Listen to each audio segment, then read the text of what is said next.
ഇവിടെ പറഞ്ഞിട്ട് ഞാൻ നിർത്താം. ആക്ച്വലി നമ്മളിപ്പം ഇന്ത്യ എന്ന് പറയുന്നതിൻ്റെ ഒരു വ്യത്യാസം ഞാൻ ഓൾറെഡി പറഞ്ഞു. മെഡിക്കൽ സീറ്റുകൾ 83,000 10 കൊല്ലം കൊണ്ട് 83,000 സീറ്റുകളോട് ആഡ് ചെയ്യപ്പെട്ടു. 53,000 ഉണ്ടായിരുന്നത് ഇപ്പോൾ 1,36,000 38,000 ആയി. ആക്ച്വലി 1,38,000 മെഡിക്കൽ സീറ്റുകൾ ഇന്ത്യ മഹാരാജ്യത്തുണ്ട്. 10 കൊല്ലം കൊണ്ട് കഴിഞ്ഞാൽ ഇത് 2 ലക്ഷത്തിന് മേളിലെത്തും. ഇപ്പോൾ ഈ പുറത്ത് പോയി പഠിക്കുന്ന കുട്ടികൾക്കും ഇന്ത്യയിൽ പഠിക്കാൻ പറ്റും.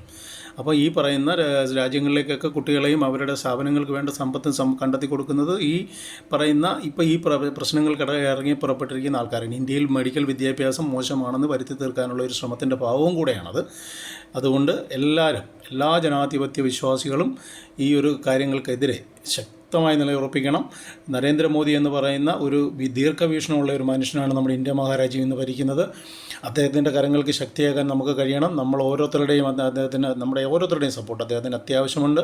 അതുകൊണ്ട് ഇങ്ങനെയുള്ള പ്രശ്നങ്ങൾ വരുമ്പോൾ കൃത്യമായി വളരെ സത്യം ഇവിടുന്ന് കുറേ സോ കോൾഡ് ആക്ടിവിറ്റികളൊക്കെ പോയിട്ട് എന്താണ് ഒരു ടൊവിനോ തോമസോ എന്തൊക്കെയോ എന്താണെന്ന് അറിയാൻ വയ്യാത്ത കുറേ ആൾക്കാരാണ്. അവർക്ക് വേറെ ഉദ്ദേശങ്ങളുണ്ടത് വേറൊരു കാര്യം.